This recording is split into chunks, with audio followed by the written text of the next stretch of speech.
The subway platform was empty when Ethan stepped off the train, the air thick with a strange heaviness that made the hairs on the back of his neck stand on end. The flickering lights above cast long shadows on the walls, their buzzing filling the otherwise silent space. He was alone, or so he thought. His eyes darted around, scanning the platform. Nothing but the sound of distant trains and his quickened breaths. It had been a normal night, until now. Where the hell am I? Ethan muttered to himself, pulling out his phone. His hands shook as he stared at the screen. His battery was almost dead. No signal. He cursed under his breath. Great. He glanced up to see a man in the distance, standing at the edge of the platform, his back turned. The man wore a long, dark coat, his face hidden under the shadow of his hood. Ethan felt an unsettling chill run down his spine. "Hey!" Ethan called out, but the man didn't respond. He stepped forward, his footsteps echoing in the empty station. "Hey, you hear me?" Still nothing. The man just stood there as if frozen. Ethan approached him cautiously, his heart pounding in his chest. "You okay?" He was only a few feet away when the man turned slowly. His face was pale, his eyes black, completely black. No pupils, no whites, just empty, soulless orbs that stared into Ethan's soul. "Who are you?" Ethan's voice trembled, his gut twisting. The man didn't speak at first. Instead, he smiled, a wide, toothy grin that seemed to stretch too far, too wide for a human face. "You're already too late," the man whispered, his voice low and cold, like a wind blowing through a graveyard. Ethan's breath caught in his throat. "What are you talking about?" The man stepped closer, the air growing colder with each step. "The loop," he said, his smile never faltering. "It's already begun." Before Ethan could say anything, the man turned and walked toward the edge of the platform, his movements unnaturally slow, as though he was dragging the world behind him. Ethan's instincts screamed at him to run, to get the hell out of here before something worse happened. But his feet refused to move. He was rooted to the spot, his heart pounding so loudly that it drowned out the distant rumble of another train coming. The man stopped at the platform's edge, his black eyes never leaving Ethan. "You'll see soon enough," he whispered. And with that, the man stepped off the edge and disappeared into the dark abyss below. Ethan stood frozen, his breath coming in short, sharp bursts. "What the hell?" he muttered, looking around, his hands trembling as he tried to wrap his mind around what he had just witnessed. Suddenly, the train screeched to a halt in front of him, its lights blinding. The doors opened with a mechanical hiss, and Ethan stepped back instinctively, his eyes scanning the empty train. It was almost too quiet, too still. Then he heard the voice. "Get on the train." Ethan froze. The voice sounded so familiar, so haunting. It was the man, the one with the black eyes, but how? He was just...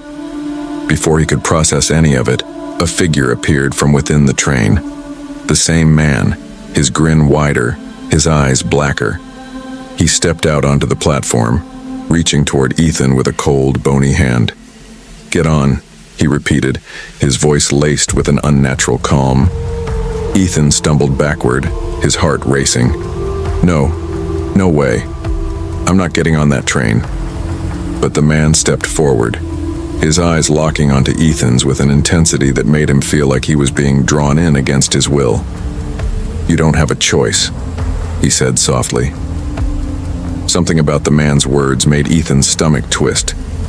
He tried to back away, but his feet felt like they were sinking into the ground, each step more impossible than the last. Finally, with a desperate, almost animal-like reflex, Ethan lunged forward, trying to push past the man and escape. But the second his body brushed against the man's coat, the world around him seemed to collapse. The platform, the train, everything, just vanished. And then, all at once, everything changed. Ethan opened his eyes to find himself back on the subway train. The lights flickered above him, the hum of the tracks vibrating beneath his feet. His head was pounding, and he felt like he was going to be sick. He looked around. The train was empty, dead quiet.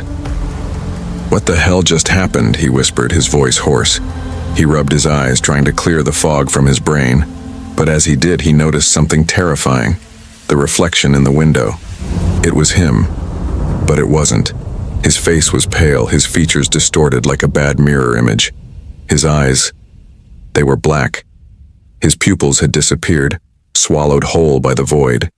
He reached up to touch his face, but it felt wrong.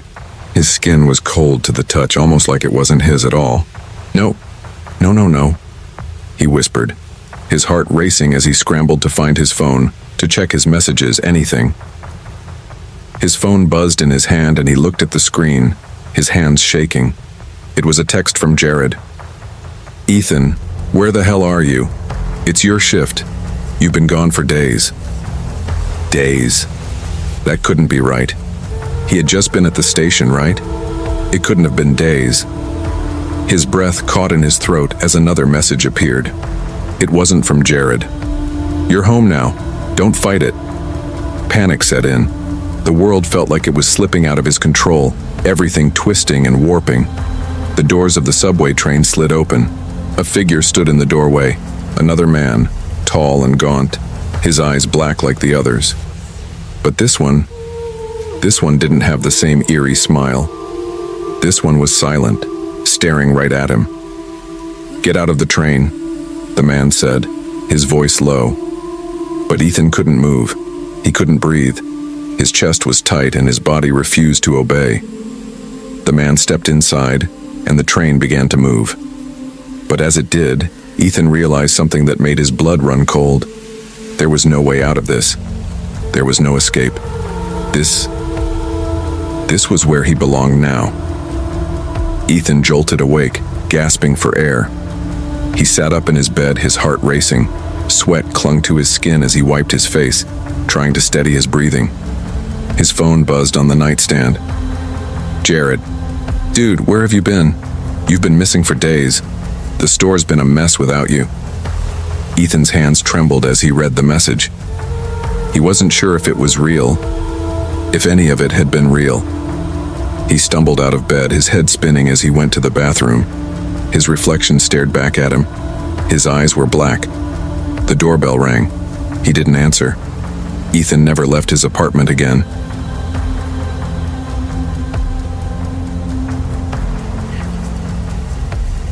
I worked the late-night shift at the subway station for 2 reasons. It kept me busy, and it helped put food on the table for my 2 younger brothers. We weren't exactly a picture-perfect family, but we made do.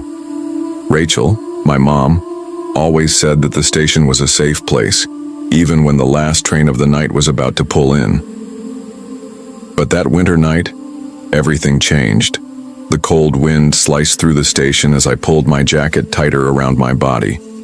The fluorescent lights flickered overhead as the late-night commuters began trickling in.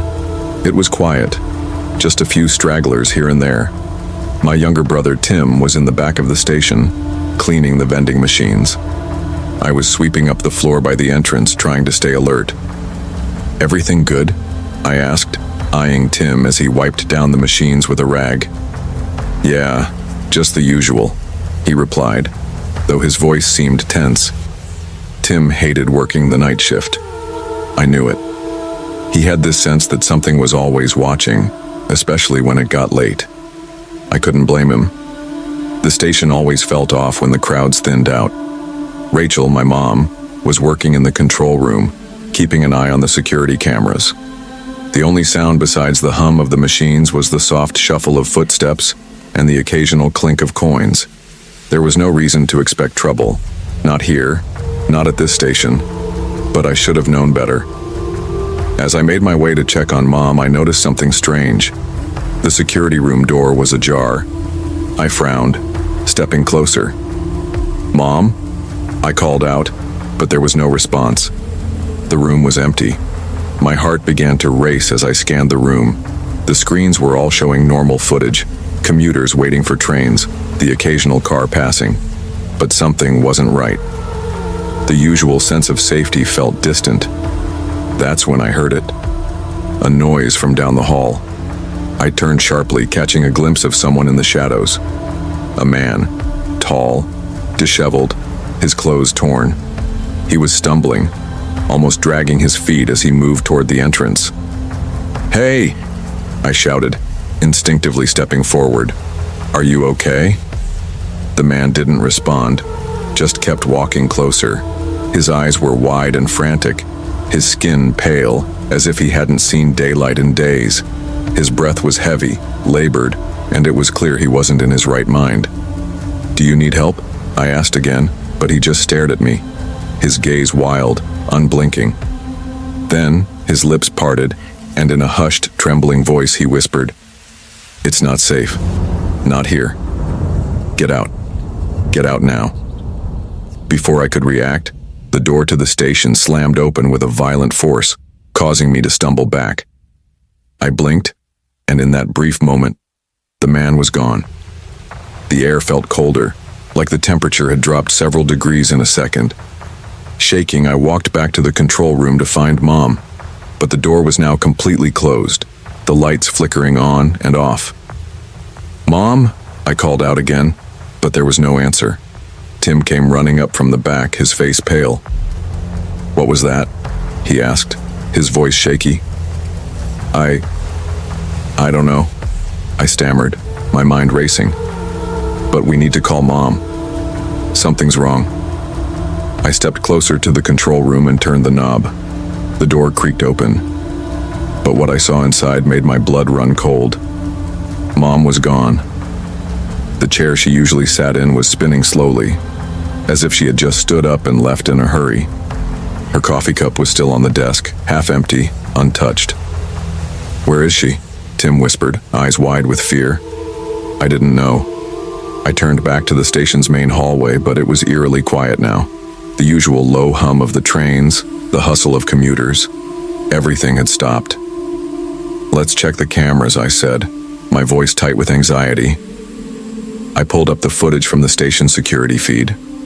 There it was, a blurry image of Mom standing by the tracks. She was talking to someone I didn't recognize. They were standing close to each other, too close. A man. But his face was obscured in the footage. His movements were quick, deliberate. And then, just like that, they vanished. The screen flickered and went black. I think we need to call the police," Tim said, his hands trembling as he grabbed my arm. "This isn't just weird. It's wrong." I nodded, trying to steady my breath. We made the call, and it didn't take long before the officers arrived. Detective Carter was the one to lead the investigation. He was sharp, his eyes scanning every inch of the station. The first question he asked us was, "Who was the man?" We explained everything we had seen, the strange behavior, the warnings, and the disappearance of Mom. He didn't seem convinced. "The man you're describing, he was a regular, right? Someone who comes in often?" Detective Carter asked. Never seen him before in my life," I said, shaking my head. "Are you sure?" he pressed. "Because something doesn't sit right with this story." For the next several hours, the station was swarmed with police, the place now a crime scene. But despite their efforts, there was no trace of Mom or the strange man. The train schedules resumed, and commuters continued to pass through as if nothing had happened. But I knew something was wrong. The next day, the police had a breakthrough. They found a body. It wasn't Mom. It was the man who had warned us. His body was found on the tracks, his neck twisted at an unnatural angle. And then, the true nightmare began. Detective Carter returned, his expression grim. "We found something on the man's phone," he said. "He was investigating a series of disappearances around the city, people who were last seen near subway stations." I froze. The more we dug into it, the more unsettling the revelations became. The man had been following a trail that led straight to us, but we didn't know how or why. The man had been tracking something, or someone, Detective Carter said, his voice low. "We think it's connected to your mom." Suddenly, everything started to make sense. The strange warnings, the fear in Mom's eyes, her sudden disappearance. It wasn't just coincidence. Mom had been hiding something from us, something she had been running from. It turned out that Rachel, my mom, had a past we didn't know about. She had once been involved in something dark, something dangerous, an underground network tied to the city's seedy underbelly. And this man, the one who had been warning us, had been trying to stop it. But he had gotten too close. He had uncovered the truth. The police investigation dug deeper, exposing a criminal ring that spanned years. And my mom. She wasn't just a bystander. She had been part of it all. The man had been hunting for her. But in the end, he paid the price. Detective Carter came to us one final time. "We have enough evidence to close the case," he said. "But your mom's involvement complicates things. We need to find her." But even as the investigation reached its conclusion, there was one thing I couldn't shake. I still didn't know where Mom was, or if she was even alive. As the days passed, the station returned to normal.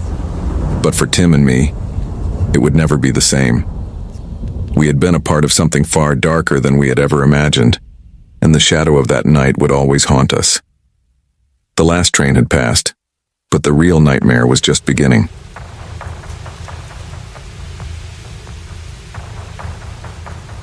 It was another quiet night at the subway on Washington Street, just a few blocks off the main strip of Salem, Massachusetts. The clock showed 11:30 p.m., and the town was as empty as the street outside. The fog had rolled in from the harbor, making it impossible to see more than a few feet in front of you. Inside, the store was dimly lit, the neon sign flickering occasionally, and the smell of freshly baked bread mixed with the musty air that the fog had carried inside. Charlie, the night manager, was leaning against the counter scrolling through his phone. His shift was almost over, and he was counting down the minutes.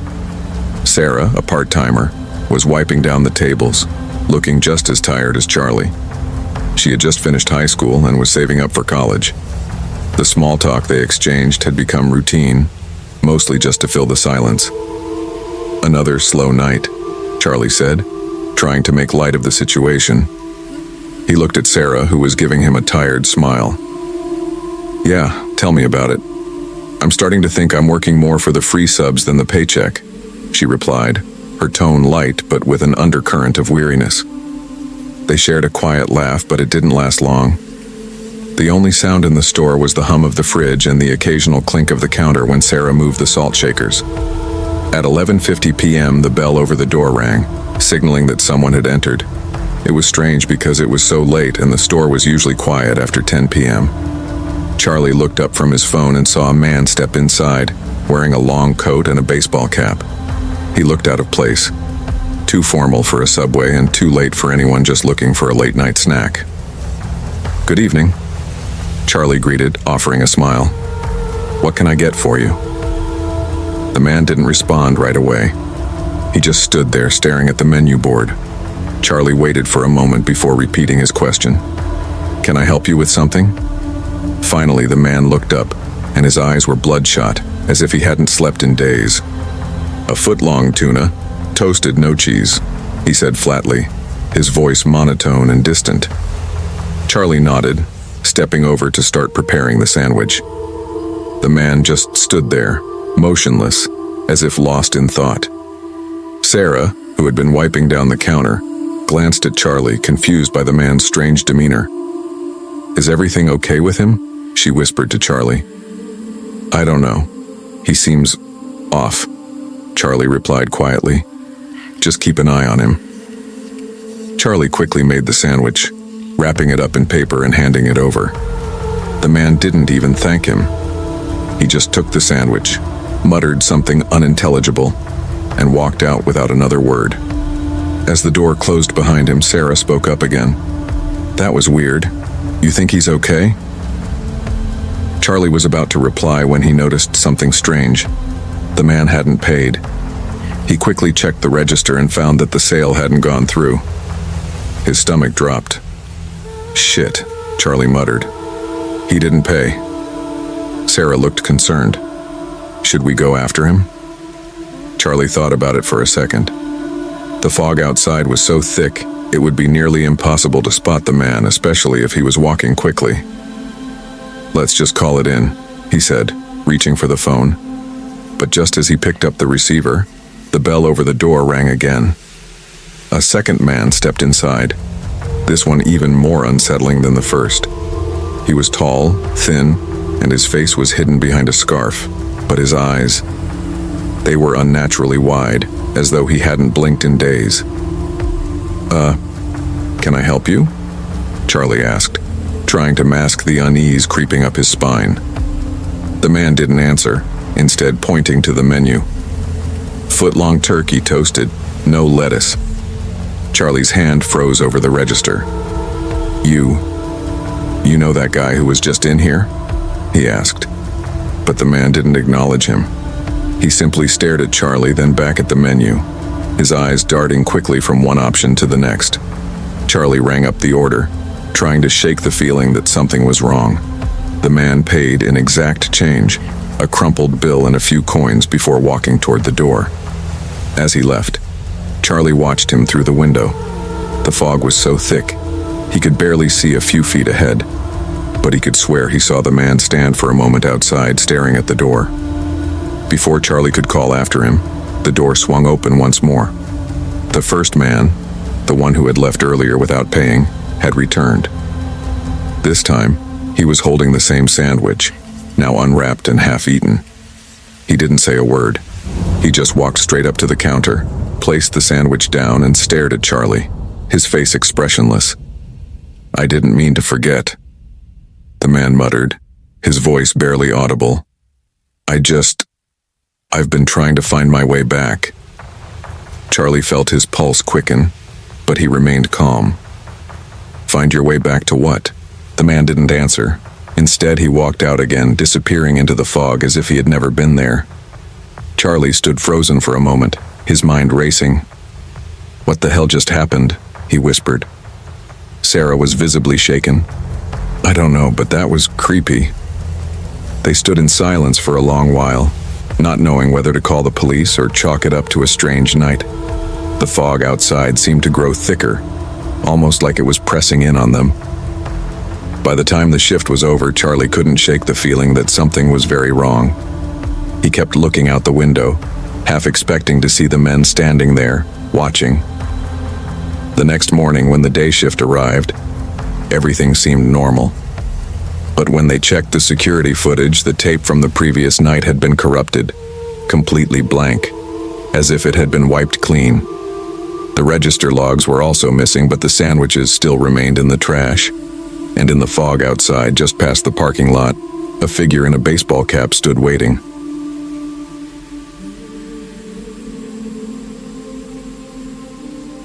Subway wasn't supposed to be a scary place. It was supposed to be just a job, easy, low-key, and a way to pay my rent while I figured out what to do with my life. I'd been in this town, Meadow Creek, for less than a month, having moved after a string of bad decisions and worse luck.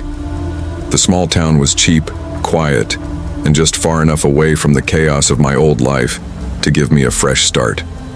When I applied for the overnight shift at the only Subway in town, I didn't think twice. Graveyard shifts were my thing. I liked the quiet and the predictability.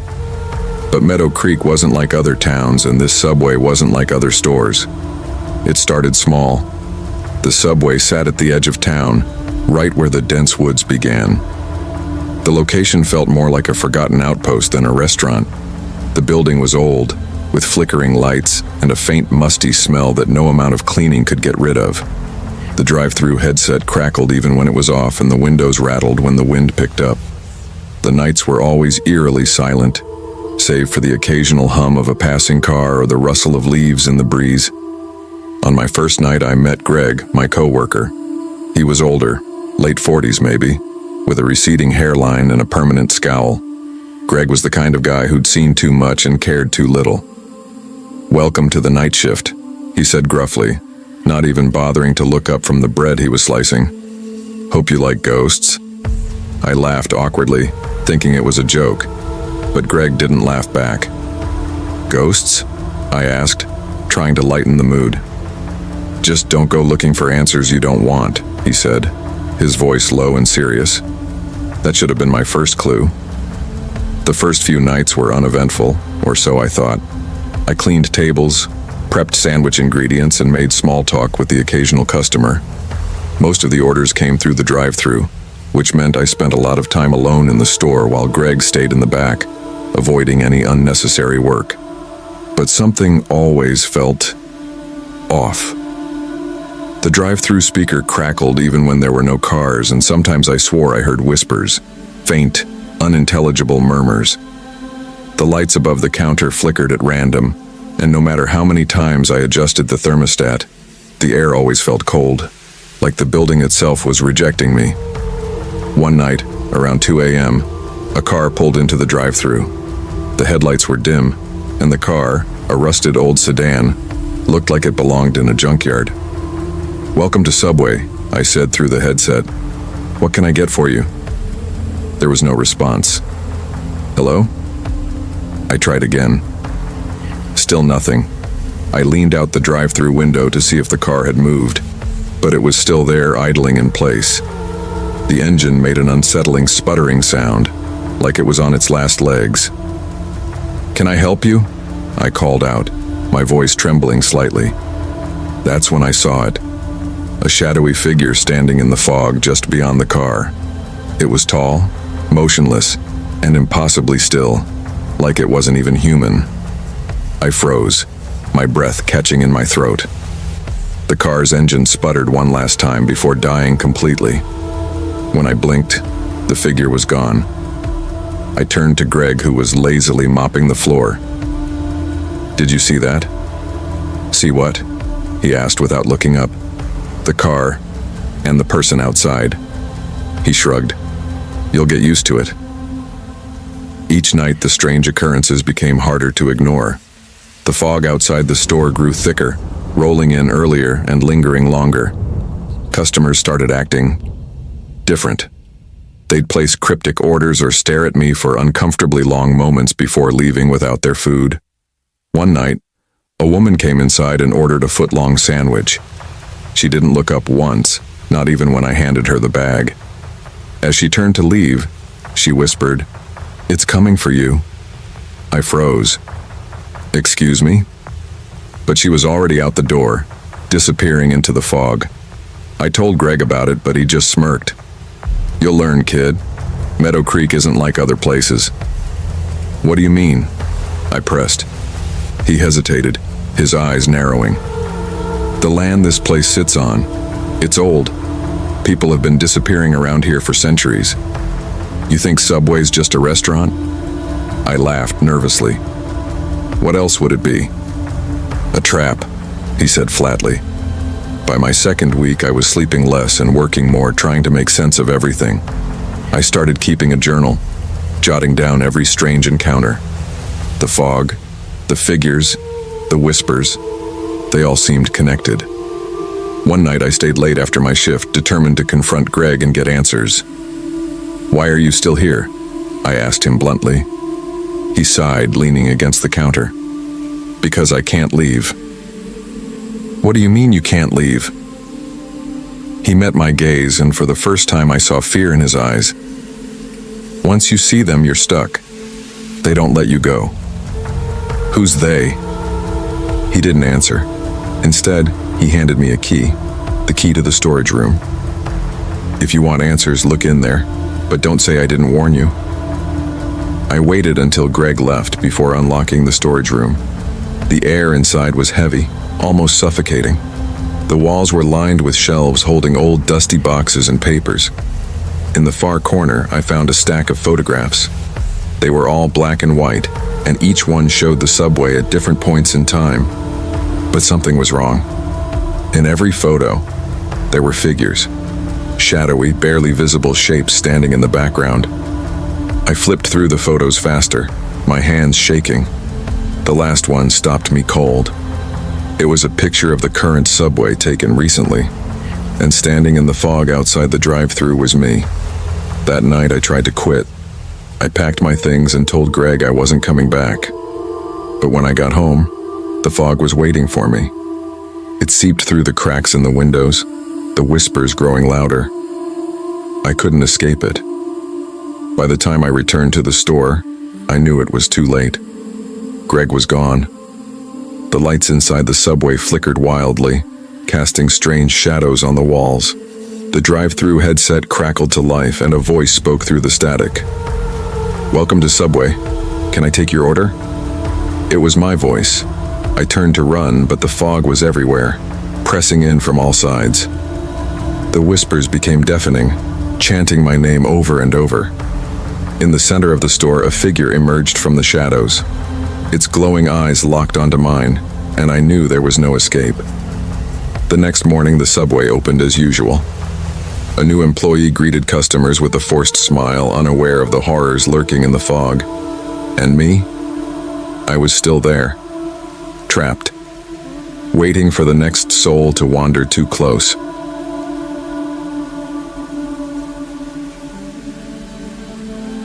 It was a cold December evening, and the streets of Boston were getting quieter as people retreated to their homes.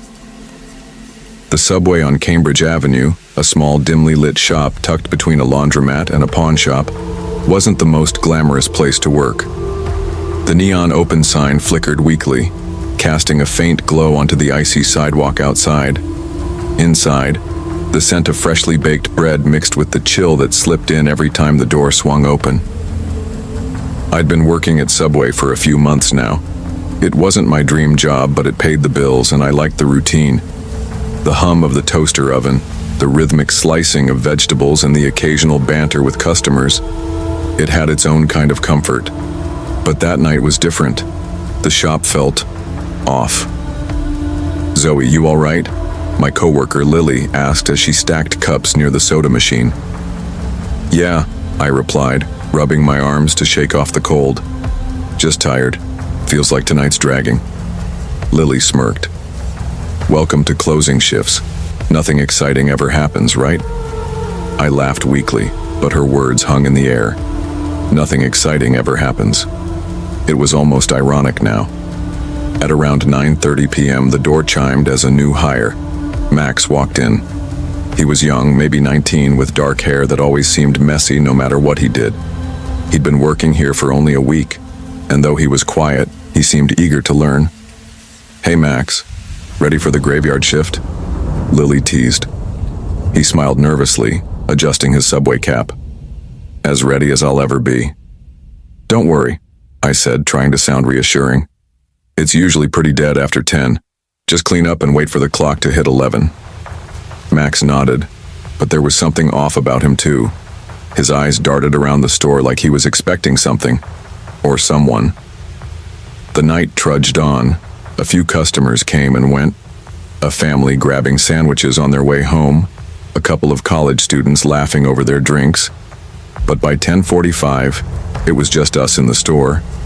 Lily was counting the till while Max mopped the floor near the seating area. The door chimed again and a man stepped inside. He was tall, wearing a long black coat and a wool hat.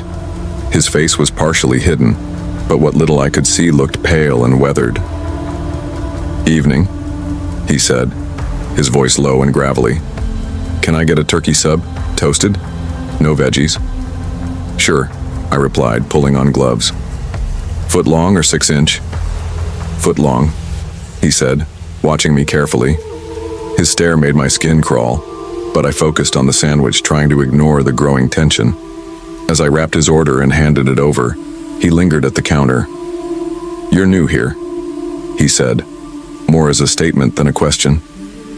"Been here a few months," I replied, forcing a polite smile. He nodded slowly. "This place has history, you know. Strange things happen after hours." I blinked, unsure how to respond. Yeah? Like what?" His lips twitched into a half smile. "Be careful, Zoe. Some places carry shadows." Before I could ask what he meant, he paid for his sandwich and left. The door slammed shut, and the cold wind that followed him seemed to linger longer than it should. It wasn't until the next morning that I heard about Max. The news spread quickly. Subway employee missing after overnight shift. The headline felt surreal. Max hadn't shown up at home after work, and his phone was found near the dumpsters behind the store. The police were investigating, but no one had answers. The store became a crime scene for the next 2 days. Officers asked questions, dusted for prints, and scoured the security footage. But the cameras had glitched out between 10:50 p.m. and 11:15 p.m., the exact window when Max disappeared. I couldn't shake the man's cryptic words. Some places carry shadows. What did he mean? Did he know something about what happened to Max? By the third night, the store reopened. I was scheduled to close with Lily, but she called in sick, leaving me to manage the shift alone. I told myself I'd be fine. It was just a job. Nothing had happened to me before, and nothing would now. The first half of the shift was uneventful, but around 10 p.m. I noticed something odd in the storage room. A door, partially hidden behind stacks of soda crates, caught my attention. I'd never seen it before. It didn't make sense. This store wasn't big enough to have secret doors. Curiosity got the better of me. I moved the crates aside and tried the handle. To my surprise, it opened. The room was dark and cold, the air thick with a strange metallic smell. In the faint light from the hallway, I saw a table in the center. It was covered with candles, chalk markings, and something that made my stomach drop. A photo of Max, with strange symbols drawn around it. My breath caught in my throat. What the hell was this? Before I could process it, I heard footsteps behind me. "Zoe?" a voice whispered. I spun around to see Lily standing in the doorway, her face pale as a ghost. "What are you doing here?" I asked, my voice shaking. "You shouldn't have found this," she said, stepping inside. Her hands trembled as she gestured toward the table. "I didn't want you to know." "Know what?" I demanded. "Lily, what is this? What happened to Max?" She hesitated, tears welling in her eyes. "The man who came in the other night, he's part of it. There's a ritual. He said if we keep the store running, we'd be safe, but Max..." Her voice broke. "Max found out too much." A cold shiver ran down my spine. "What do you mean, safe?" Before she could answer, the door slammed shut behind us. The lights flickered, and a deep, guttural laugh echoed through the room. "Zoe," a familiar voice growled. It was the man. He stepped out of the shadows, his eyes glowing with a sinister light. "You should have stayed out of this." "What did you do to Max?" I shouted, backing against the wall. He grinned, revealing teeth that seemed sharper than humanly possible. "Max is where he belongs, and now it's your turn. The police never found Lily, or me. But if you ever visit that subway on Cambridge Avenue late at night, you might notice the door in the storage room. It's always locked now, but sometimes, if you listen closely, you can hear whispers coming from behind it. Some say it's Max, still calling for help. Others think it's something much worse, waiting for its next victim."